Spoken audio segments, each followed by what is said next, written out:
বিল্লাহি মিনাশ শাইতানির রাজিম বিসমিল্লাহির রহমানির রহিম। তো আল্লাহ রাব্বুল আলামিন আমাদেরকে সুযোগ দিয়েছে যে নতুন একটা বছরে প্রবেশ করার জন্য। 2025 থেকে আমরা হচ্ছে এখন 2026-এ প্রবেশ করবো আর কি। তো আল্লাহ আমাদেরকে হেদায়েত দান করুক, আমরা ভালো ভালো কাজ করতে পারি, গুনাহ থেকে হেফাজত থাকতে পারি।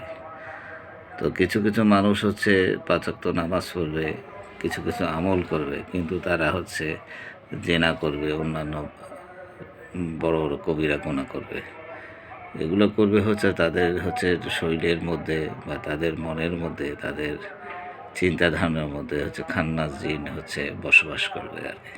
তারা জেনা করবে, তারা চুগলখড়ি করবে, এটা মানুষের টাকা আত্মসাৎ করবে, কিন্তু তারা এটাকে বৈধ মনে করবে। আবার কিছু কিছু নারী আছে যাদেরকে স্বামীরা সুযোগ দিবে, তারা একবার জেনা করছে, তার স্বামীরা জানছে, তারপরেও তারা তাদের স্বামীরা তাদেরকে মাফ করবে, কিন্তু তারপরেও তারা আবার জেনা করবে।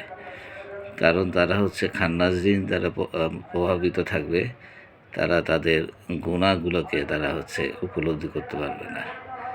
তো আমরা 26 আরও যদি আমাদেরকে লাহায়াত দেয়, তো এই খান্নাস জিনের প্রভাবের কারণে আমরা মানব জাতি আস্তে আস্তে ধ্বংস হয়ে যাবো আর কি। তো আল্লাহ আমাদেরকে হেদায়েত দান করুক, আমাদেরকে সঠিক পথে থাকার তৌফিক দান করুক। লা ইলাহা ইল্লাল্লাহ মুহাম্মাদুর রাসূলুল্লাহ।